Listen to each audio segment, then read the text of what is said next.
nós queremos reiterar as boas-vindas, dizer da nossa gratidão por ter aceitado estar conosco nessa tarde, e eu sei que todo mundo lhe conhece, até porque nós estamos esse semestre inteiro com o senhor de cabeceira, certo? Com esse livro, esse é um livro que tem nos acompanhado já há bastante tempo, é um livro bastante usado na educação, sobretudo nos programas de pós-graduação, em particular no nosso programa. Ele tem sido bastante adotado e tem sido uma conversa bastante profícua, né, durante desse semestre, ao longo desses meses. Bom, eu creio que todo mundo deve saber um pouquinho do senhor, mas eu quero lhe apresentar formalmente, né, até porque é um currículo muito vasto, eu fui lá e selecionei algumas informações para todo mundo. Então, o professor Silvio Ancisar Chances Gamboa, ele possui graduação em Filosofia pela Universidade Suam Boaventura, mestrado em Educação pela Universidade de Brasília, doutorado em Educação pela Universidade Estadual de Campinas e livre docência em Filosofia da Educação pela Universidade Estadual de Campinas.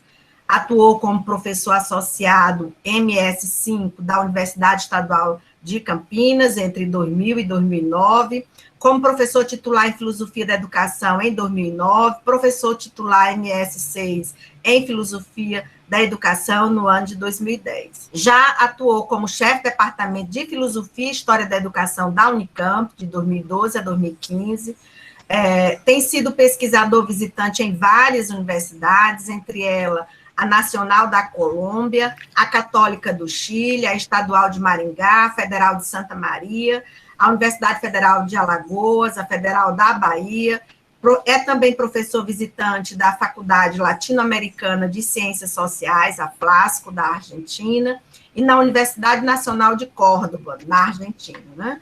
Tem experiência, como todos nós já sabemos, na área de educação, mas com ênfase sempre em filosofia da educação, atuando e publicando nos seguintes temas: fundamento da educação, epistemologia da ciência da educação, pesquisa educacional, teorias da educação, teorias do conhecimento, pesquisa e epistemologia da educação física. Compôs o GT Epistemologia do Colégio Brasileiro de Ciências do Esporte, a CBSE, no período de 2003 a 2011, atuou como secretário da Secretaria Paulista desse colégio, também no período de 2007 a 2009, é líder, né? Atuou como líder do grupo de pesquisa Paideia, no período de 2006 a 2010, como coordenador executivo do grupo pesquisa também Paideia, é pesquisador responsável pelo projeto temático sobre o impacto do sistema de pós-graduação na produção do conhecimento em educação física no Nordeste brasileiro, financiado pela FAPESP, é diretor científico da revista Filosofia e Educação, é professor visitante na Universidade Federal de Alagoas, e ontem eu descobri que ele é associado da ANFOP, compõe a coordenação estadual de Alagoas. Muito prazer ter uma anfopiano aqui, professor. Espero que o senhor reforce aqui junto a esses doutorandos, mestrandos, professores, a importância de fortalecermos o movimento de luta e de defesa da formação de professores. Então, seja muito bem-vindo, professor. Da palavra com o senhor, fique bem à vontade. Muito obrigado, professora Isabel. Realmente, os 2 últimos dias estivemos aí participando da ANFOP, ¿no? Es una organización que tiene 40 y tantos años en defensa da formação do educador e do pesquisador em educação também, né? Eu preparei aí unos slides para poder acompanhar y sempre utilizo esse recurso porque ajuda tanto na organização da fala como também o acompanhamento do público, alguns que não estão familiarizados com o portunhol. Agora, a temática da pesquisa em educação e particularmente da relação entre métodos e epistemologias, que é o objetivo aí do livro, que já está na sua terceira edição digitalizada, esta terceira edição. Muito bem, aí pelo o título já, este material que eu estou apresentando aqui vou enviar para você, Isabel, para também utilizar posteriormente, não? Estas slides preparados especificamente para este encontro. Daí porque a referência ao seminário de prática de pesquisa e eu dividi aqui minha exposição aqui realizando trazendo duas frases importantes aqui como epígrafe de minha apresentação. A primeira se refere aí à colega Eni Orlandi da Unicamping, que afirma que o lugar a partir do qual fala o sujeito é constitutivo do que ele diz. Em certa forma, é para falar que essas reflexões que eu faço sobre a pesquisa é com base na experiência, não é? Uma experiência que já foi apresentada aí, desde minhas primeiras pesquisas.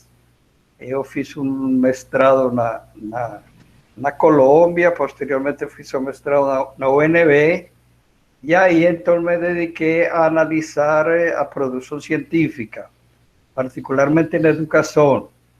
E daí tirei essas conclusões e o livro, em certa forma, traz alguns capítulos que se referem diretamente à minha tese de doutorado. A dissertação do mestrado na UNB também foi analisando a produção das primeiras 75 dissertações que foram produzidas lá, com o intuito de identificar a problemática dos métodos. Na época, um sociólogo da educação, Pedro Devo, tinha editado um livro, publicado um livro sobre a metodologia em ciências sociais e abordava 6 métodos de pesquisa, não é? Diferentes métodos de pesquisa, listando o positivismo, o pragmatismo, o funcionalismo, estruturalismo, dialética, hermenêutica. E aí, com base nisso, eu fiz essa análise, mas na hora de discutir a questão dos métodos, o próprio Pedro Demo já alertava sobre a confusão que se tem, muito comum para quem se inicia, de confundir técnicas de pesquisa com métodos de pesquisa e parar por aí, como se a ciência fosse reduzida apenas a aplicação de um domínio de técnicas de pesquisa, entre esses domínios estatísticos, domínios de instrumentos, e em si só a técnica não faria o pesquisador. Uma vez listadas as sequências técnicas de coleta, tratamento de dados, organização de dados, permitem reconstituir um percurso metodológico, uma somatória de momentos de utilização de algumas técnicas que se articulam entre si e trazem o que seria a metodologia. Mas nessa experiência, assim, nesse primeiro levantamento, também eu já descobri em minha leitura sobre as metodologias científicas que não se reduz só a articulação entre técnicas e métodos nesse protocolo de desenvolvimento do conhecimento. Precisa se articular com outro elemento fundamental, que é a teoria. E articulando técnicas, métodos e teorias, ou concepções, definições, palavras-chave, concepções básicas que denominam um objeto de pesquisa, estaria um campo mais abrangente, que é a epistemologia, como uma articulação dos níveis técnico, metodológico, teórico, que eleva então a um grau de compreensão e articulação que é o papel da epistemologia como um campo mais abrangente. Aí, nessa experiência, então, quando fui fazer o doutorado na Unicamp, em 1983, eu já trabalhei a questão da epistemologia analisando a produção do Estado de São Paulo. Mais de 500 dissertações e teses, as primeiras no Estado. Eu fiz o balanço e sobre esse balanço, então, fui elaborando as reflexões e me inserir nessa dinâmica da análise da qualidade da produção científica. Esse seria, em termos gerais, e a partir disso, muitas outras pesquisas foram acontecendo. Essa seria a referência a essa primeira epígrafe. A segunda epígrafe, que é de Gaston Bachelard, um físico francês, que além de físico também é epistemólogo. Ele fez um resumo muito interessante sobre o conceito de conhecimento científico, o espírito científico, e chegou a reafirmar a lógica que sustenta o conhecimento. E ele expressa, então, em formas simples, para compreender o que é conhecimento, e ele chega à conclusão, é um livro que recupera vários artigos dele, se chama Epistemologia exatamente, que para o espírito científico qualquer conhecimento é uma resposta a uma pergunta. Então, a articulação entre dois elementos chaves, ou duas palavras-chaves, pergunta e resposta, traça a fundamentação lógica do que seria conhecimento, de tal maneira que o conhecimento é a resposta a uma pergunta. E aí já sinaliza a importância da pergunta. Se não tem a pergunta, não tem o conhecimento, muito menos o conhecimento científico. Tudo isso é constituído, construído, não é? Um processo de construção. Teríamos, então, a primeira base lógica da pesquisa, é produzir respostas para perguntas.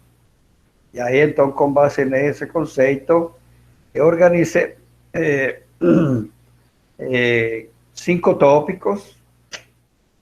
Um primeiro tópico se refere ao contexto histórico do debate sobre métodos e epistemologias. Depois destaco a questão da lógica entre as perguntas e respostas.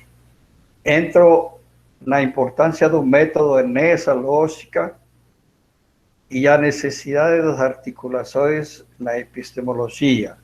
E termino aí apresentando o debate epistemológico, ou seja, entre as tendências, entre os modelos, as correntes, os paradigmas, que suscita, então, o debate epistemológico. Muito bem, vamos recuperar assim rapidamente o contexto histórico do debate, então, entre de métodos e epistemologias.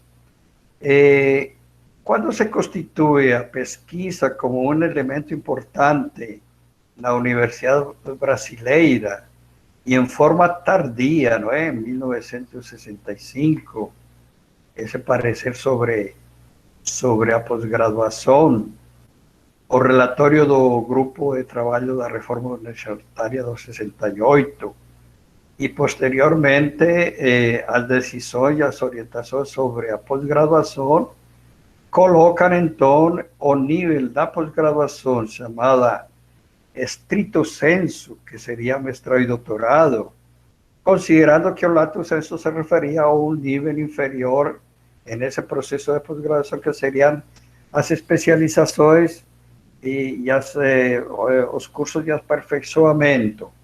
Então, coloca que a universidade moderna, no Brasil sabemos que é um movimento tardio, a mesma construção das universidades como a pós-graduação também é bastante tardia.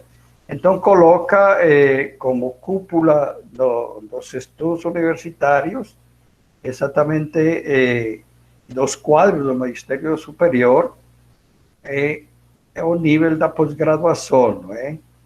Isso é o contexto histórico, mas com uma característica, que a pós-graduação, estrito senso, diferencia-se e a divisão de águas na pós-graduação estaria no fato de exigir a produção de conhecimento científico, a produção de pesquisa científica. Então, o primeiro plano de pós-graduação, que foi de 75 a 79, prolongado no 74, se refere exatamente à necessidade que os cursos de pós-graduação devem dedicar, como ponto central, a investigação e análise da produção científica, não é? Ter alcançado na medida que o sistema de pós-graduação exerça eficientemente suas funções formativas do pesquisador. E aí cria um critério de qualidade desses programas, que é o vínculo direto com a pesquisa científica. A pesquisa científica se coloca como o objetivo principal da pós-graduação no estrito senso. Isto é, para obter o grau de mestre e doutor, exatamente tem que produzir conhecimento científico. Esse seria o critério de qualidade, o critério diferenciador da pós-graduação. Mas o que acontece?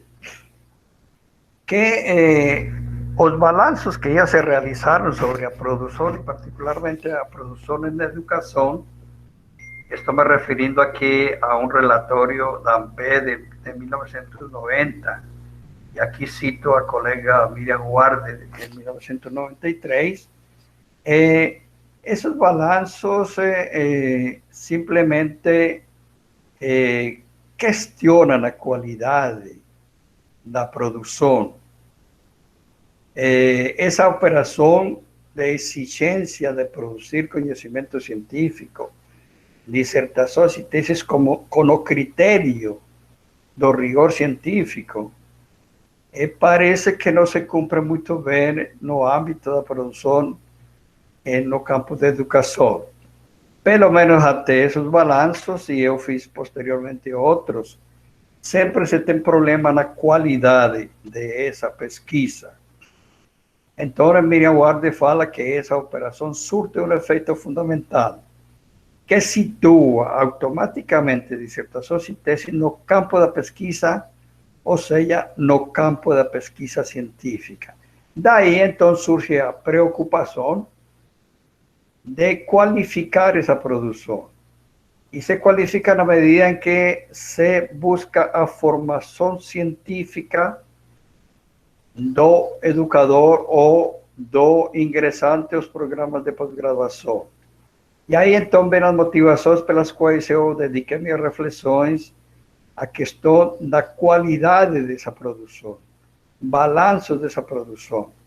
Então, as avaliações indicam profundas distâncias com o rigor exigido para esse tipo de pesquisa científica, com argumentos que justificam condições político-sociais limitadas, a natureza epistemológica que situa a pesquisa educacional no campo fronteiriço do conhecimento científico e a prática educacional, e definem variados critérios de avaliação, muitas das vezes escapando dos parâmetros do rigor científico.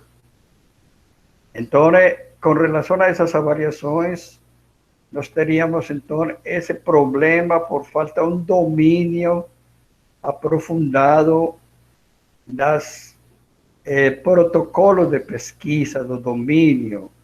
Esses balanços, que aqui expresso nesta outra, têm diversas tendências, diversas variações temáticas, recortes temáticos, fragmentações, lacunas, que foi o que motivou, em certa forma, minha preocupação em analisar a produção da UNB na dissertação de mestrado, em analisar a produção dos primeiros programas de pós-graduação da Unicamp e, posteriormente, orientar pesquisas fazendo balanços dessa produção. Particularmente na área de educação física, tive a oportunidade de orientar pelo menos 10 pesquisas e posteriormente coordenar um projeto que analisa a produção do Nordeste e do Norte do país.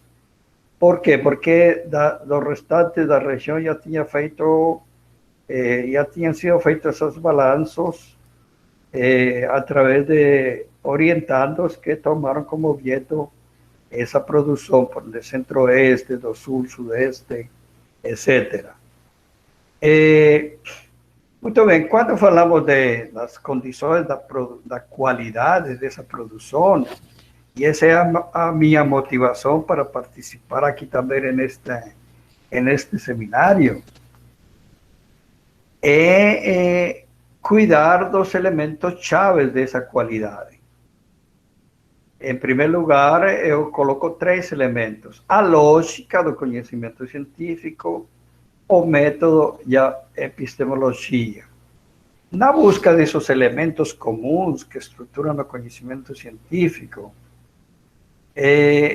tomamos como a lógica básica de entender, que já colocamos com Bachelard no começo, que todo conhecimento nada mais é que a resposta a uma pergunta. Então, se nós compreendemos que a qualidade estaria na qualidade das perguntas, então, como se caracteriza uma pergunta científica? Quais são seus elementos-chave da pergunta científica? Porque tendo a pergunta, que é o fundamental, caberia então elaborar a resposta com critérios também de rigor para constituir essa lógica que seria o essencial de uma pesquisa. Então, em síntese, uma boa pesquisa, uma boa dissertação, uma boa tese, teria como essencial uma pergunta e uma resposta, uma lógica, uma equação lógica entre as duas, e aí explicita sua qualidade. Então, esse procedimento de construção de respostas para perguntas científicas seria o desafio, então, da reconstituição dessa lógica ou da construção dessa lógica. O conhecimento científico, segundo Gramsci, tem algumas características. No livro A Ciência e as Ciências, ele fala que no final do século passado, dos anos de 1950 para final do século, teve uma grande expansão a ciência, a grande ciclo da ciência, né? Com critérios de ranqueamento, por exemplo, os países, teríamos um ranqueamento internacional do desenvolvimento da ciência com os critérios, por exemplo, de número de doutores que cada país forma, de número de publicações, de número de pesquisas, de teses, de dissertações, de divulgação. E hoje temos todos os acessos possíveis para saber o que se produz no mundo, não é? O Brasil está em uma situação que, quando foi elaborado o último plano de pós-graduação, se tomou como referência Coreia do Sul. Isso foi em 2010. Quando se elabora esse plano, para 10 anos, o critério seria que o Brasil tivesse o mesmo número de doutores que a Coreia do Sul, o mesmo número de doutores em 2020, ou seja, neste ano, que os que tinha a Coreia do Sul em 2010, como um critério, não é? Mas o que implica isso aí? A produção do conhecimento científico. Então, essa expansão que obriga, por exemplo, as universidades do país, e aí aparecem essas legislações no começo dos anos 60, de criar as condições da Universidade Brasileira para produzir ciência através de programas de pós-graduação. E aí se cria, então, esse binômio pós-graduação-pesquisa. Nesse espírito, então, é que o Gramsci vai falar da expansão da ciência e aí, então, faz um balanço sobre o que está se expandindo, não é? O que é ciência. E ele descobre que nesse movimento, da procura da produção do conhecimento científico, se expandem os departamentos, as universidades, os objetos da ciência, os métodos, de uma explosão de técnicas, de metodologias e de objetos da ciência. Nada escapa à ciência, né? Nesse final do século, tudo é objeto do conhecimento científico. Por exemplo, até outro tipo de conhecimento. É objeto da religião, por exemplo, do estudo científico. Se criam obrigatoriamente, por exemplo, nas universidades públicas alemãs, os departamentos ou as faculdades de teologia, não no caráter confessional, mas estudos das religiões mesmo, não é? Onde, segundo as línguas, se produzem os maiores ateos, porque se cria esse espírito indagativo sobre a experiência religiosa, sobre religiões. Então, com esse critério científico, então se indaga tudo, a razão, a origem, a história das religiões, etc. Só como um exemplo.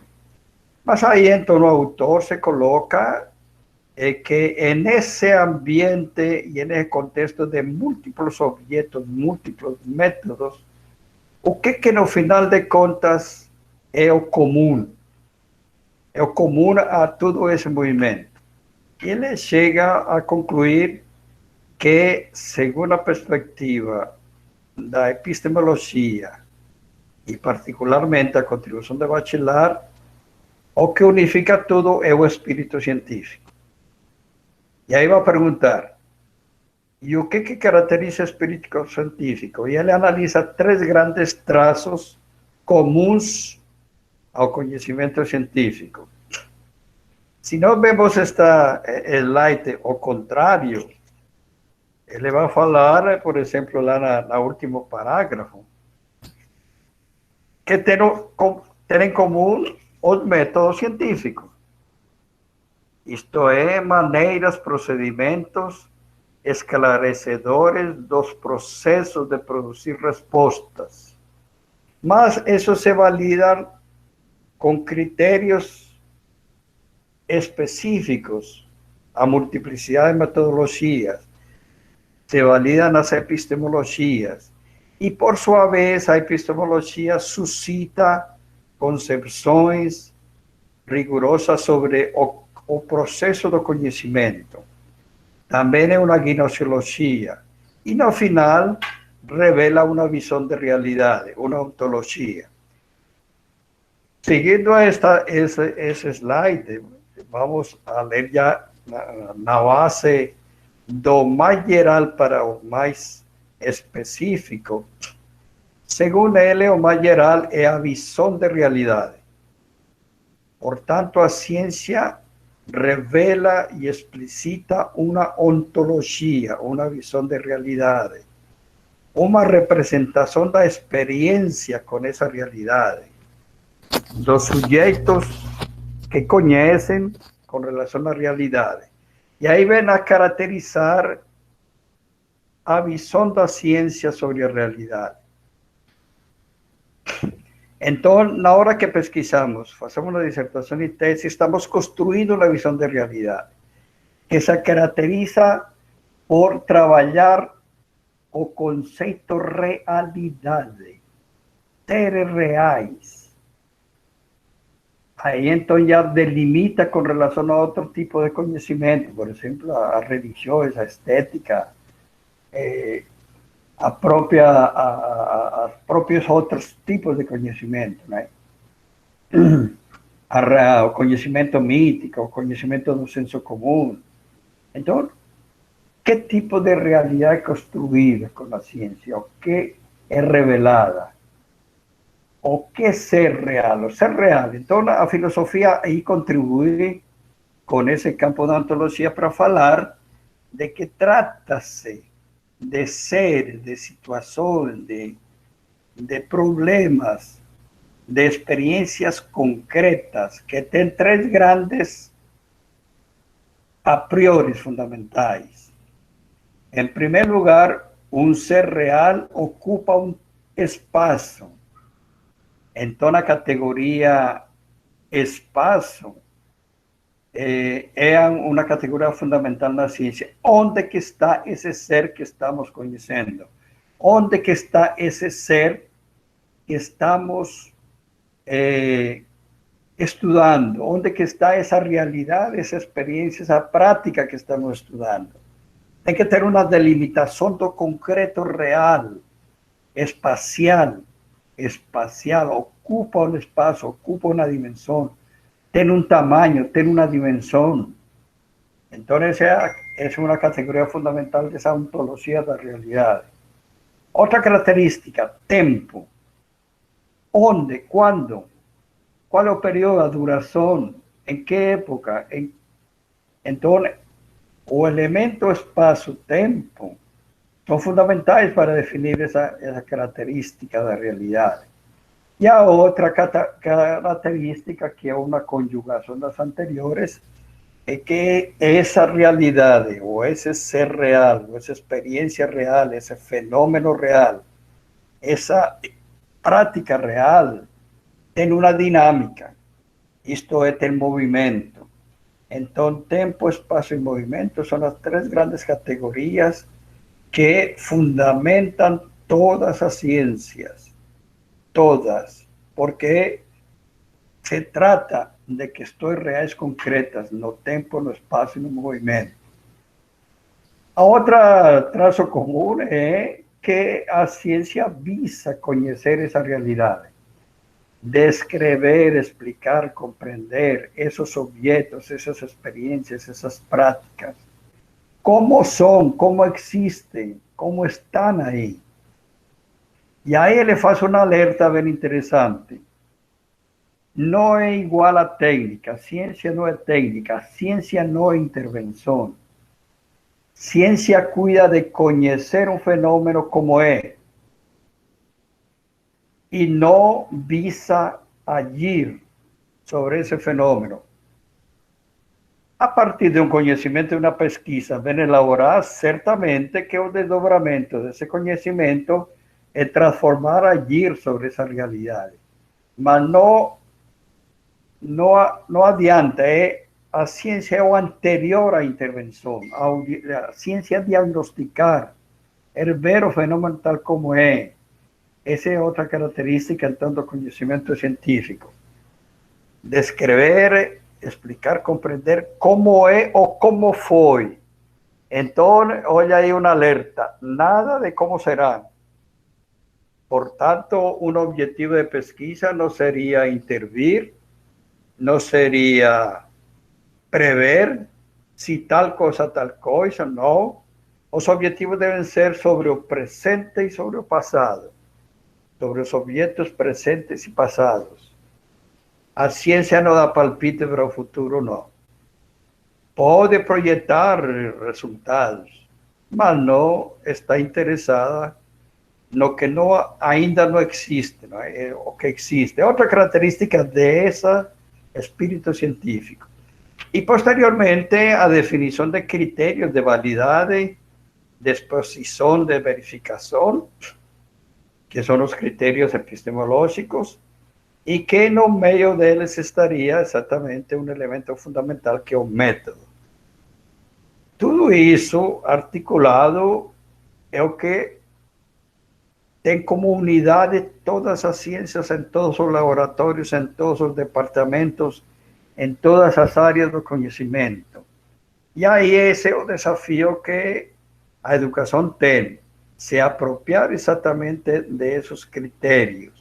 Muito bem, vamos a... eu insisti muito nesta neste slide, porque a partir disso a gente vai recuperar essa lógica, ou essa estrutura lógica do conhecimento. O fundamento lógico se refere exatamente ao raciocínio mais eficiente, mais depurado da ciência. E aí, então, chegamos à conclusão de que nós teríamos várias lógicas, uma lógica da dinâmica do fenômeno, da dinâmica do conhecimento, e uma outra lógica, e isso se refere à lógica da regra do pensar, e uma lógica da maneira de expor o conhecimento. Uma relativa ao método da pesquisa e outra relativa ao método da exposição. Depois vamos ver com detalhes. Muito bem. Vamos aí na primeira parte, que é a lógica do conhecimento. Desde a antiguidade, desde a Grécia Antiga, nós temos aí uma perspectiva chamada episteme, ou da epistemologia, que nos coloca alguns princípios importantes do conhecimento. O conhecimento, a lógica básica é a relação entre perguntas e respostas. Tem esses a priori ou esses pressupostos importantes que relacionam essas duas dimensões. A dimensão das perguntas, aqui à esquerda de nossa slide, e das respostas.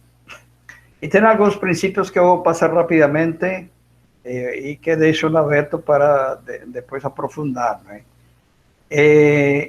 Um princípio que foi colocado lá pelos gregos, de Tales de Mileto, é que na hora de nós elaborar uma pergunta, a qualidade da pergunta é medida pela possibilidade de ser respondida. Então, uma pergunta mal feita, que não é possível ser respondida porque está mal feita, ninguém entende, não pode ser respondida. A pergunta precisa ser clara, concreta, distinta, e tem chance de ser respondida. Então, uma pergunta é qualificada e bem formulada na sua qualidade, sua plenitude, quando tem condições de resposta. Quando as condições da resposta estão dadas. Então, ninguém financia um projeto de pesquisa se não tem uma viabilidade técnica, se não mostra as possibilidades. Ninguém dá um tostão, nenhuma bolsa, nada, nenhum financiamento. Precisa mostrar que tem condições de elaborar a resposta. Que essa pergunta é válida se tem condições concretas para ter respostas. É uma diferença da ciência. Com relação ao senso comum e a outro tipo de conhecimento, não exige que tenha condições. Pode vir qualquer resposta, até imaginada. Aqui não, tem que ter as condições concretas. A outra questão é que as respostas sempre estão nas mesmas condições, nos mesmos contextos, nos mesmos fenômenos onde surgem as perguntas. É outra característica.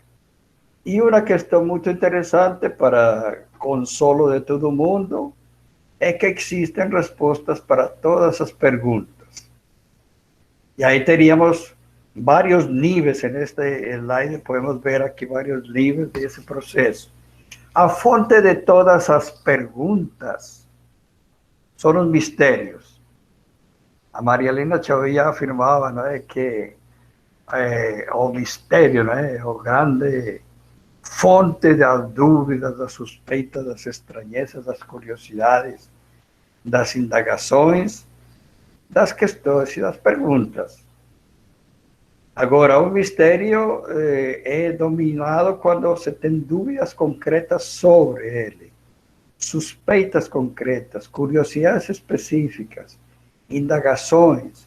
E tudo isso aí, mistério, dúvidas, suspeitas, curiosidades, ganha na qualidade de se transformar em pergunta, de se qualificar como questão importante, como pergunta, quando tem possibilidade de ser respondida. Então, não todas as dúvidas, não todas as suspeitas, não todas as curiosidades podem ser respondidas pela ciência enquanto não tenha condições específicas de ser respondidas. Mas existem respostas no meio do caminho, como intuição, como conjectura, como hipótese, como alguma certeza provisória. Mas só a equação final, esse patamar final de equação entre a pergunta pertinente e a resposta pertinente, que qualifica então o conhecimento científico. Temos muitos tipos de respostas. O Tales de Mileto, como primeiro grande filósofo, já anunciava de que temos respostas para tudo, e o lugar onde encontramos respostas para tudo está no que ele chamou razão mítica, ou os gregos chamavam de razão mítica, e nós chamamos hoje de mitos ou de religiões. As religiões se caracterizam por oferecer resposta para tudo. Tem um estoque. Todas as perguntas têm possibilidade de resposta. E o sucesso das religiões está exatamente nesse estoque que tem para tudo que se queira perguntar. Agora, acompanhando a razão mítica está o senso comum. Todo mundo tem uma opinião sobre qualquer pergunta. Eu acho, eu escutei, saiu na TV, aí está tudo aí. Esse é os tipos de respostas ou de saberes ou do conhecimento que predominam na razão mítica e do senso comum ad hoc. Mas também se anuncia que tem outro tipo de elaborar respostas que se diferencia desse primeiro grupo. Esse tipo é a ciência, a epistema e a filosofia. Aí é uma forma diferente de elaborar respostas. Qual é a característica dessas diferenças? A característica dessas diferenças está no método. A razão mítica e o senso comum não precisam mostrar como se elabora a resposta. Não precisa mostrar o caminho, o procedimento, como se elaborou a resposta. Porque apareceu, alguém revelou, alguém comentou, eu escutei, aparece de imediato, não o caminho. Agora, na ciência, na filosofia, na episteme e na sofia, é requisito fundamental mostrar, demonstrar, explicitar como se chegou a essa resposta. Essa é a grande divisória entre esses dois tipos de conhecimento ou saberes. O método. Sem método não precisa revelar, explicar como. Na ciência da filosofia precisa revelar. Aí o conhecimento sistêmico, epistêmico, implica necessariamente o método, que é esta mediação aqui na parte do slide, não é? Um sujeito e um objeto.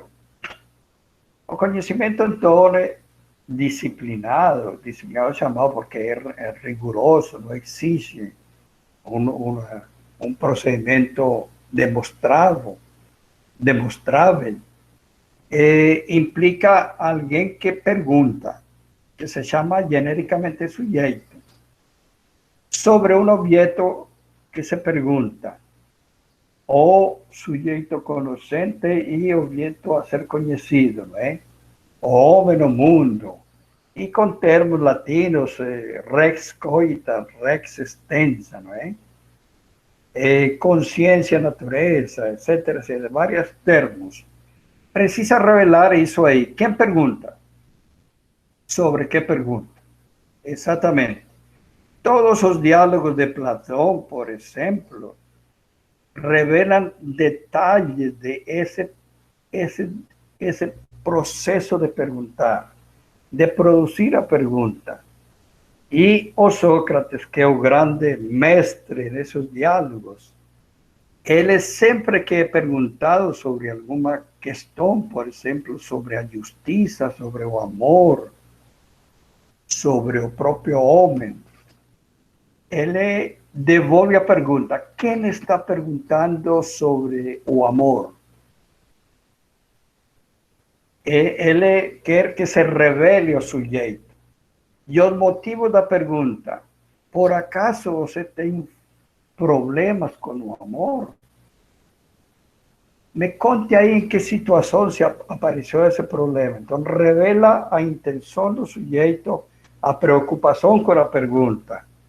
Então, tem que se perguntar. Quem está perguntando sobre a experiência educativa na região, por exemplo, em regiões de marginalidade, por exemplo? Quem que está perguntando? Qual é a curiosidade que tem por isso? Com que motivos? Revele esses objetos. Sobre quê? Sobre tal fenômeno, sobre tal prática, sobre tal experiência. E aí ver o método como mediador. A que se refere ter o método como mediador? É a forma como o sujeito construi a pergunta e como o objeto construi a resposta, como o objeto responde. Então, exigiria uma explicitação do processo de construir da pergunta, as motivações, os interesses que motivam essa pergunta, a revelação disso. E, por outro lado, na hora de elaborar a resposta, o processo de pesquisa, como se chegou a essa resposta. E tudo isso no contexto ontológico da realidade, em um espaço, em um tempo e um movimento concreto que se gera essa relação e essa produção de perguntas e respostas mediados pela revelação dos procedimentos da pergunta e da resposta. Muito bem. Vamos já para nosso terceiro item, que é o caminho, não é? O método, já falamos dele, mas certamente em pesquisa científica não existe um catálogo de métodos, uma prateleira para eu escolher e me apropriar. É processo, caminhar, só se faz caminho caminhando, caminante não é caminho, se faz caminho ao andar. Então, o método é caminho do conhecimento, é a relação entre sujeito e objeto, é o caminho que revela um ponto de partida, um ponto de chegada. Aqui, a base de tudo isso é o conceito do método geométrico, que é o primeiro grande método que é revelado aí pela filosofia grega. O caminho de ida tras o caminho de volta, etc. Falemos um pouquinho do método geométrico. Os gregos criaram um método. Método significa caminho, não é? Métodos, caminho. O traço de um ponto A para um ponto B, que é o caminho mais simples, o caminho matemático, o aritmético, né? Mas quando se exige que se volte ao ponto de partida, ao ponto A, se torna complexo e sinaliza então outra dimensão, que é a dimensão geométrica. Voltar pelo mesmo caminho, voltar por outro caminho, voltar dando uma curva, fazendo um triângulo. O importante é voltar ao ponto de partida. Aí se desdobra a heurística, a riqueza das possibilidades de voltar ao ponto de partida, não necessariamente pela mesma linha, por mesmo caminho da ida. Aí temos aqui simplesmente uma tradução da análise, da definição do método geométrico. Eu acho que eu devo ter escrito, não tanto no livro, em outros momentos, esse tipo de análise, mas podemos aprofundar. Importante aqui é essa heurística, chama heurística porque é muito criativo, é muito enriquecedor fazer esses caminhos de ida e de volta. É importante que se eu tenho uma pergunta, vou indago ao objeto ou ao fenômeno sobre essa pergunta, ele responde e a resposta volta e casa logicamente com a pergunta. Algumas expressões desse método geométrico, né? O Platão coloca na primeira universidade que é criada aí na antiguidade, chamada proto-universidade, a Academia de Platão, no vestíbulo, por isso vestibular, não é? Na entrada. Aqui somente entra o geômetra, é aquele que pensa desse jeito, de ir e vir. Ponto de partida, ponto de chegada, ponto de partida.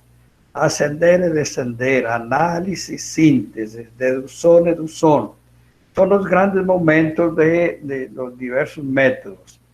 Explicar e compreender, ir do todo para as partes e voltar para o todo. Ir das partes para o todo e voltar para as partes. Do contexto da descoberta, do contexto da justificativa. O Marx, por exemplo, no método dialético, o movimento do empírico ao abstrato e do abstrato a uma elaboração que se confronta com o empírico, que é a construção do concreto.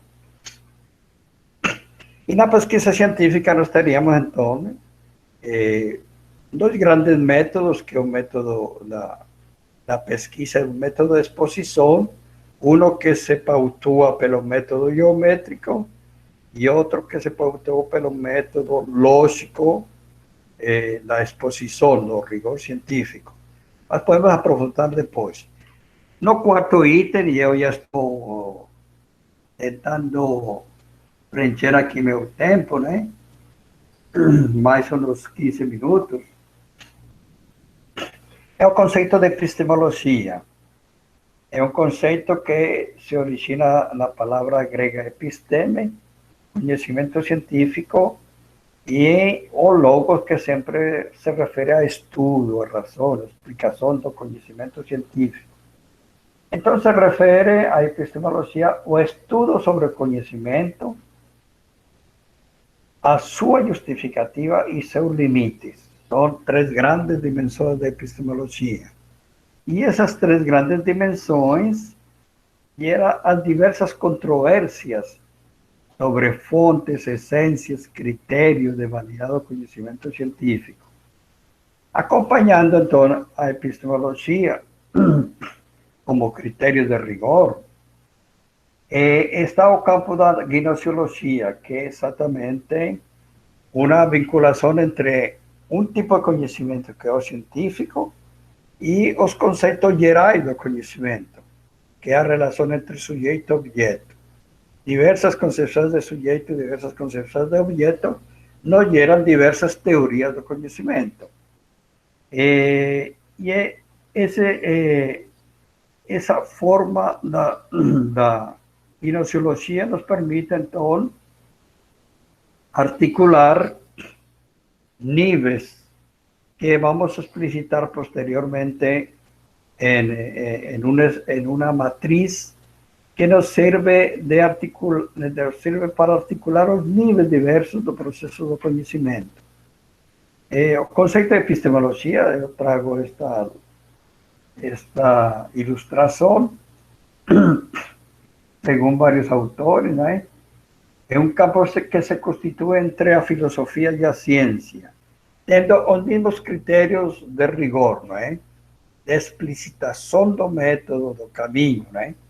Então, esse campo do conhecimento, ou melhor, essa interface entre a produção científica, aos critérios do rigor do conhecimento científico e às categorias filosóficas, que se pergunta sobre o método, a concepção, a visão de mundo, a visão de realidade, o conceito de tempo, o conceito de espaço, o conceito de movimento, que é trabalhado pela ciência, cria então esse campo comum que se chama epistemologia. E, desde o ponto de vista da filosofia, também recebe o nome de teoria do conhecimento ou de metaciência ou filosofia da ciência, que são diversos nomes que tem o conceito de epistemologia. Com todo esse material que temos anteriormente, construímos e o que utilizamos aí nos nossos estudos, o que denominamos de matriz paradigmática. Isto é, quando eu analisei as dissertações da UNB, posteriormente as teses de São Paulo e posteriormente a produção do conhecimento na educação física, em outras áreas, tomamos a tese, tomamos uma dissertação e aplicamos um pouco estes conceitos e categorias. Vamos perguntar, por exemplo, como essa pesquisa construiu a pergunta, como caminhou para a pergunta. Então, eu tenho algumas publicações, entre essas um livro sobre projetos de pesquisa, que a origem da pergunta está no mundo da necessidade, no mundo real, concreto da necessidade humana, da necessidade histórica. Isso se transforma em um problema de pesquisa, o problema se transforma em indagações, de diversos tipos de indagações, vai se afunilando e fechando em um quadro de questões, e finalmente se elabora uma pergunta em forma de síntese desse processo, que é uma síntese do problema das indagações e da necessidade. Tendo isso e isso posto em um projeto de pesquisa, me permite então elaborar a resposta, e para isso construo níveis. Primeiro, o nível técnico, que implica a seleção de fontes, o trato de instrumentos, instrumentalizar, como coletar dados, informações em essas fontes, e vai em uma sequência acumulativa de procedimentos e de técnicas constituir o que seria o caminho da resposta.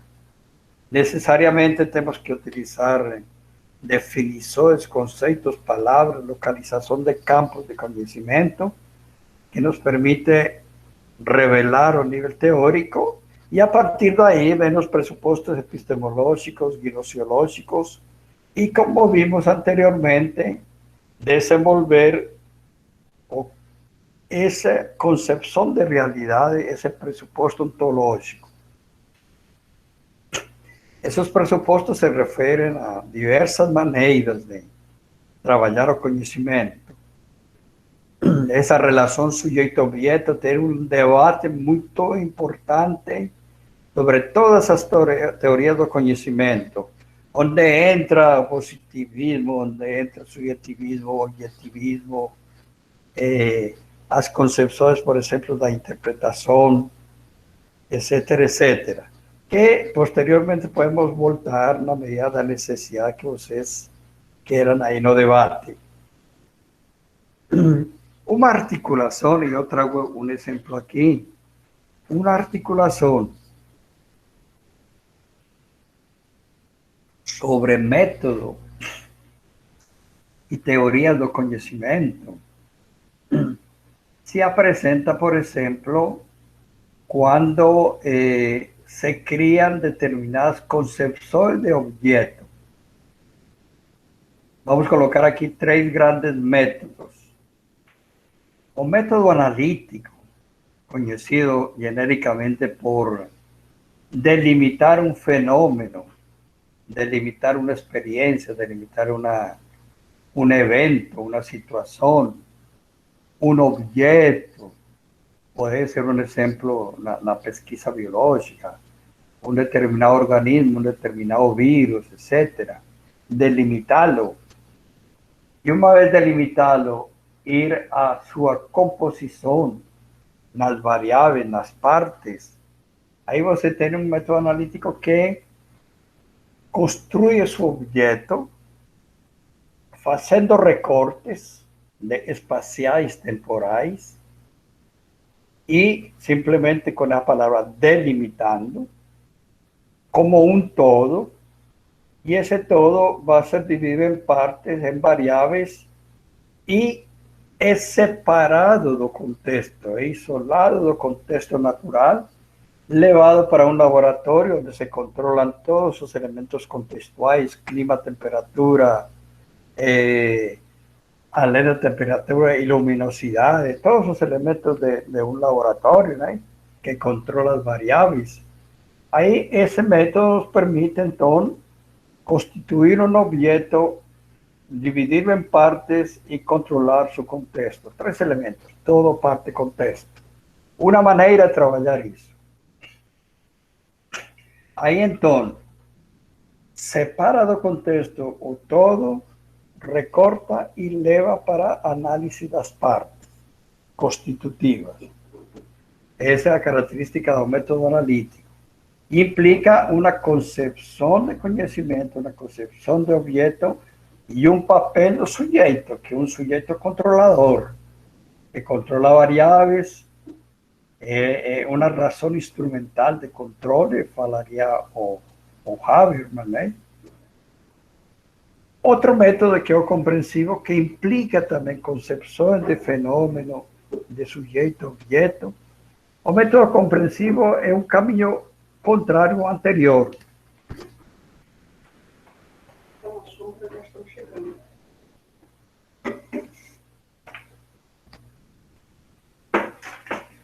Desculpe, no hay.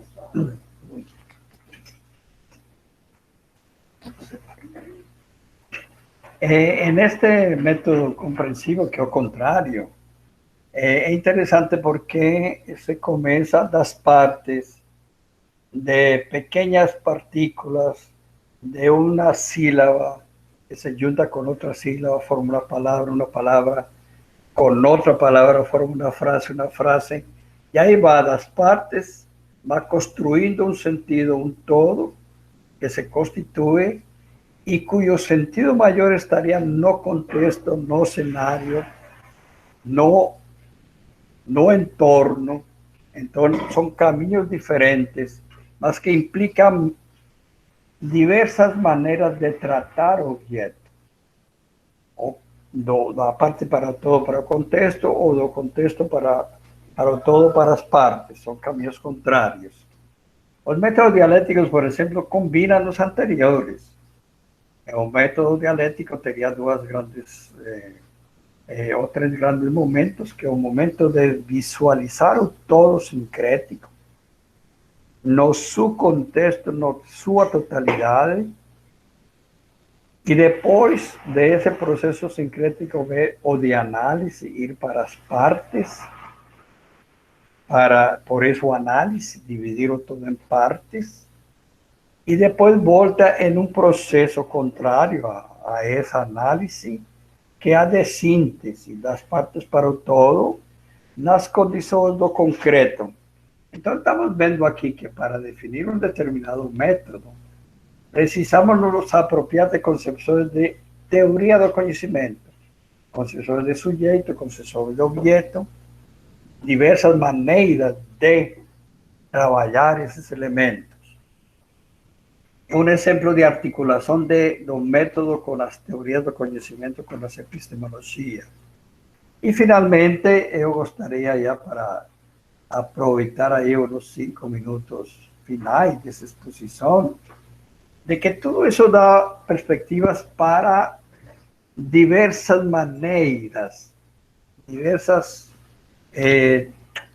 tipos de de abordagens chamadas epistemológicas, de tendências epistemológicas, diversas maneiras de compreensão de esses procedimentos, diversas formas de compreensão do sujeito e do objeto, que determina, como vimos no exemplo anterior, diversos métodos.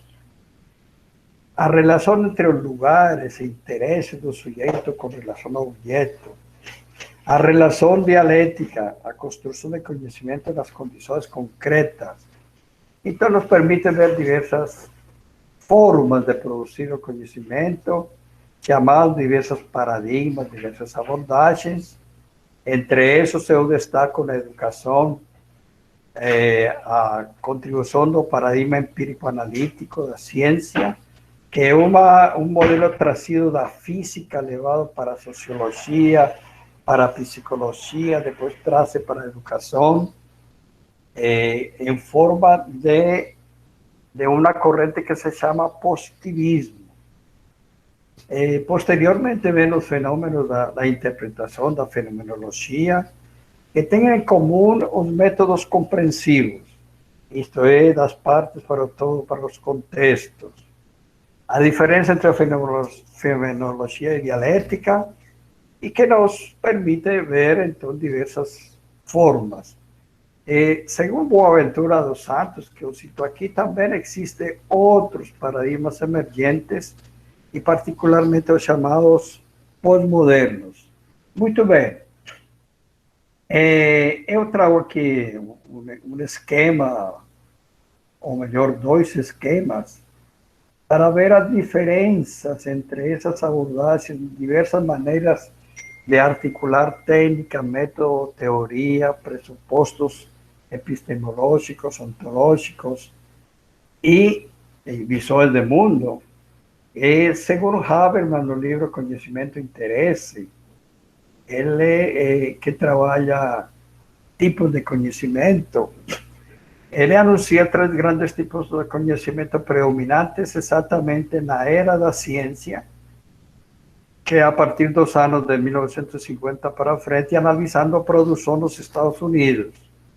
E ele criou, então, uma equipe de análise da produção e identificou que temos 3 grandes tipos de conhecimento científico: o empírico-analítico, o histórico-hermenêutico e o crítico-dialético ou materialismo histórico. Outros autores, como Michel Ovid, denominan positivismo, historicismo, marxismo. Mas as características é que a origem na modernidade de esses tipos, no primeiro predomina nas ciências naturais, o segundo nas ciências humanas. Nós temos, na visão de Michel Ovid, Hilde é um autor que falou que temos 2 tipos de métodos: o método apropriado para as ciências naturais, que seria a analítica, e o método apropriado para as ciências do espírito, que seria o historicismo ou a fenomenologia.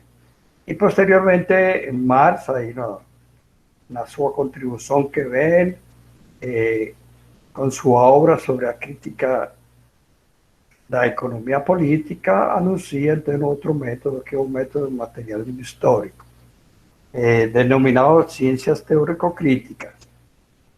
Qual é o método predominante, o caminho predominante? No primeiro é da explicação, no segundo da compreensão, no terceiro da reflexão, como produtos, hieras informativas objetivas, hieras interpretações, hieras críticas. Aplicações no domínio e controle técnico dos fenômenos, na comunicação, na interação com os fenômenos, o segundo, ou na ação transformadora. E orientações normativas: procura regularidade, leis, equilíbrio; outro cria consensos intersubjetivos; e outro, relações da transformação dialética e da concepção, teoria e prática. Seguro, o Habermas obedece a interesses diferenciados. O primeiro, o instrumental de controle, que se explicita no domínio sobre o trabalho, as formas de transformar a natureza. No segundo, prático intercomunicativo da linguagem.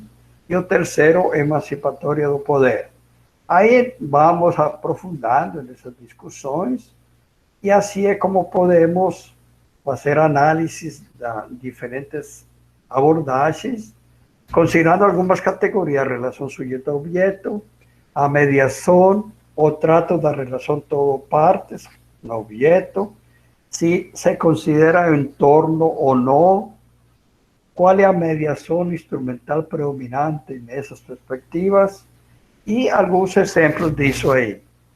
Com esse esquemão, podemos adentrar as características do método empírico-analítico, que é uma pretensão objetiva, é um processo de tratar objetos empíricos, totalidades delimitadas, controlar os entornos, os contextos, ir do todo para as partes, o processo de análise, e o controle técnico exatamente sobre esse procedimento. O paradigma é sincrônico, trata com um tempo de retrato, de ver a realidade meio parada, regulada, normatizada. É a característica dessa abordagem, que tem várias perspectivas: experimentalista, positivista, funcionalista, sistêmico. O segundo grande modelo que se apresenta aí na pesquisa educacional é a abordagem que se inicia com o historicismo, a fenomenologia, a etnografia, o estruturalismo, e que é genericamente conhecida na filosofia como fenomenológico-hermenêutica, porque trabalha com a questão da interpretação. Os objetos, neste caso, não são presentes, não estão empiricamente dados, são construídos em totalidades a partir de manifestações, de variações. O contexto é importante, o método das partes para o todo, para o contexto, que é um método compreensivo.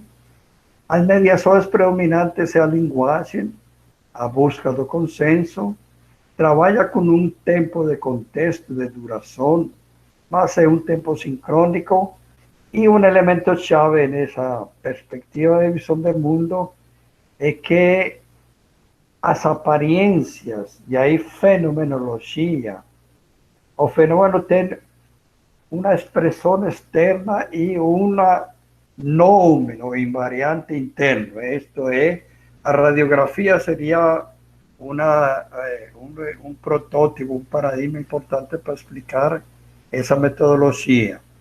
Finalmente, temos aí o crítico dialético, que é uma composição dos anteriores, segundo a desiderata de Mann, né? Utilizar a contribuição do empirismo inglês e da fenomenologia alemã. Então, teríamos essa dinâmica, mas se centraliza na recuperação histórica dos fenômenos.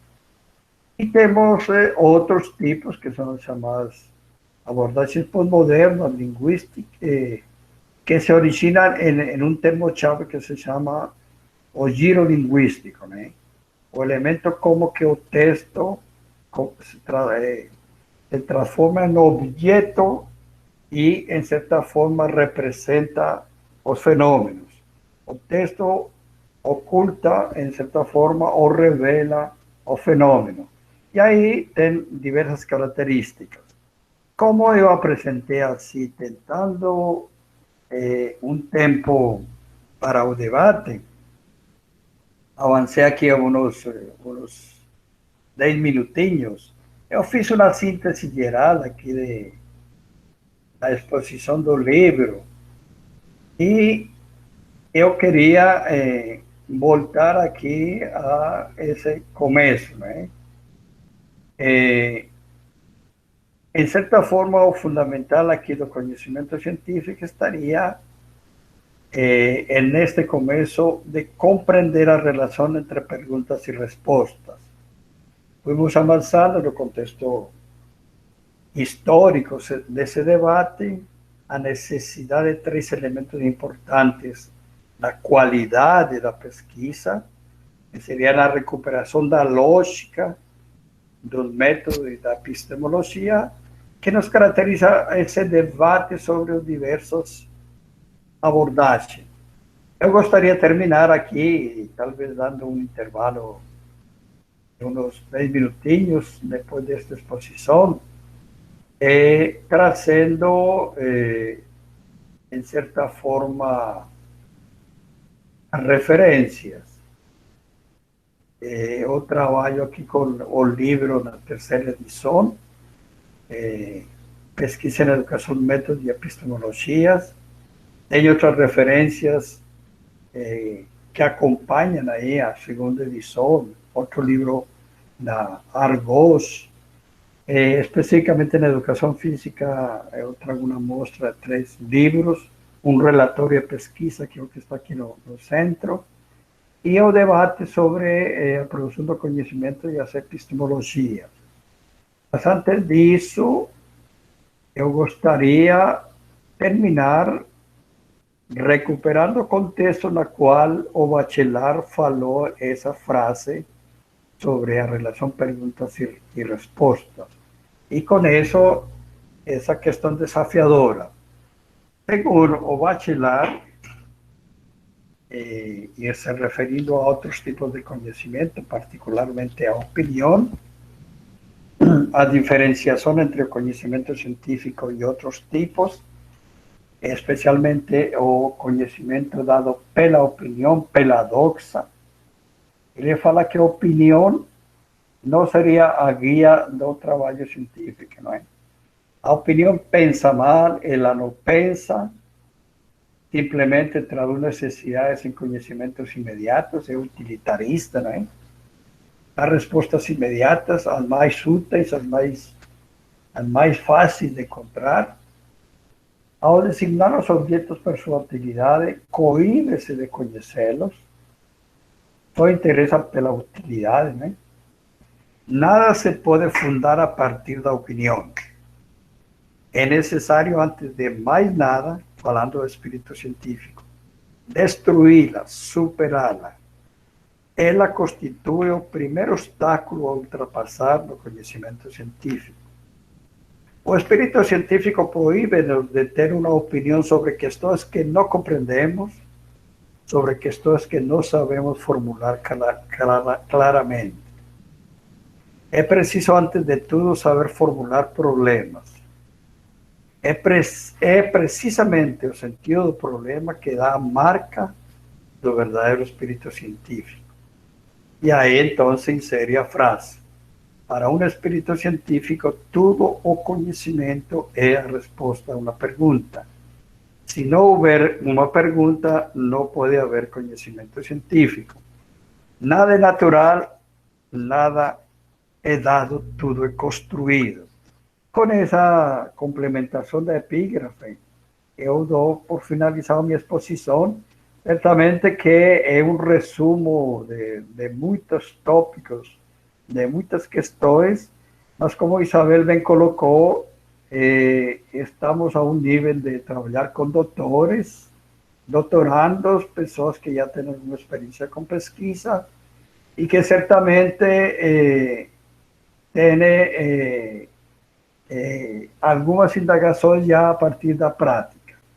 Então, desculpem aí eu ter me estendi um pouco aí, mas quando eu fui organizando minha fala, vou falar, pelo menos tocar os tópicos mais importantes aí do debate sobre as epistemologias.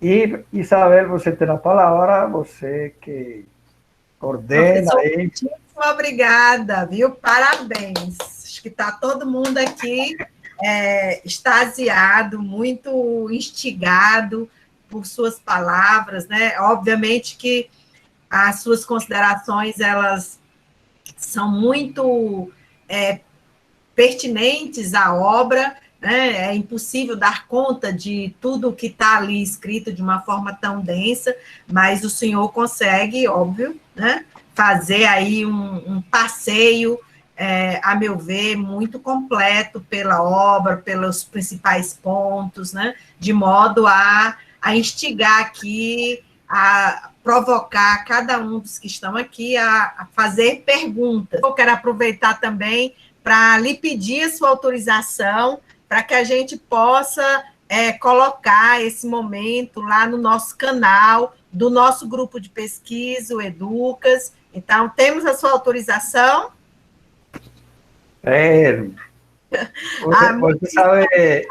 Você sabe, Isabel, que estamos nesse movimento da FOC, esse movimento da AMPED, esses movimentos dos educadores, não é? E que prioriza pelo partilhamento desses conhecimentos, desses saberes, dessas reflexões, sim, com toda a generosidade possível, porque temos consciência política do que significa isso. Isso. Muitíssimo obrigada. Agradecemos todos e toda a comunidade acadêmica, né? Todas as pessoas interessadas no debate, agradece, é isso mesmo. É o nosso modo também de fazer a resistência. Hoje pela manhã eu dizia que conhecer é fundamental para resistirmos a todos os ataques. Isso, e uma discussão como a que nós tivemos hoje é fundamental, né? Ela nos alimenta, ela nos fortalece, como sempre costuma dizer a Raquel, para que a gente possa fazer as lutas, as defesas necessárias. Então, Núbia, deu certo a projeção? Vocês estão conseguindo ver? Não. Agora está entrando, Núbia. Certo? Então, mais uma vez, eu não estou vendo vocês, mas é desse livro, né, Grandes Sertões Veredas. Então, vamos lá. O decorrer da vida embrulha tudo. A vida é assim, esquenta e esfria, aperta e daí afrouxa. Sossegue e depois desinquieta. O que ela quer da gente é coragem. O que Deus quer é ver a gente aprendendo a ser capaz de ficar alegre, a mais, no meio da alegria, e indo mais alegre, e ainda no meio da tristeza. A vida inventa. A gente principia as coisas, no não saber porquê, e desde aí percebe o poder da continuação, porque a vida é mutirão de todos, por todos remexida e temperada. O mais importante e bonito do mundo é isto, que as pessoas não estão sempre iguais, ainda não foram terminadas, mas que elas vão sempre mudando, afinam ou desafinam, verdade maior. Viver é muito perigoso. É e não é, né? E não é. Não sei explicar estas coisas. Um sentir é o do sentente, mas do outro é do sentidor. João Guimarães Rosa. Lindo, lindo, viu, Núbia? Obrigado. Excelente escolha da referência poética. Então é isso, professor. Nossa gratidão, Silvio. Não temos, como eu disse, palavras, mas assim, é gratidão mesmo. Quero pedir a todos, se nós estivéssemos presencialmente, estaríamos correndo, né, para ficar ao seu entorno, para tirar aquelas fotos, muitas, né, selfies, mas como não estamos, vamos fazer isso aqui virtualmente. Quero pedir a todos que por um segundo, porque muitos moram distante, às vezes pelo celular, né, então, abram aí por um segundo a câmera. Nilson vai tirar a foto aí para a gente ter todas as câmeras, né, ligadas. Por favor, a Ana Carolina, o Leonardo, a Socorro, a Maria Aparecida, a Lívia, a Eli, a Krishna, né? Quem ainda não abriu, a Krishna agora abriu. Só falta a Jennifer, o Leonardo e a Socorro e a Aparecida. Bora lá, rapidinho, gente. Olha aí, faltam só duas. Leonardo, a Socorro e a Aparecida. Ver se conseguem ficar aí um minutinho ao vivo, a cores, com a carinha. Olha aí. Saudade de você, Salvador. Que coisa boa. Jane já está ali a posto. Socorro, só falta você. Aparecida, consegue? Aparecida, não sei se ela vai conseguir. Vamos dar mais um minutinho para ela tentar conseguir aí aparecer ao vivo. Sorriam. Sorriam, Socorro.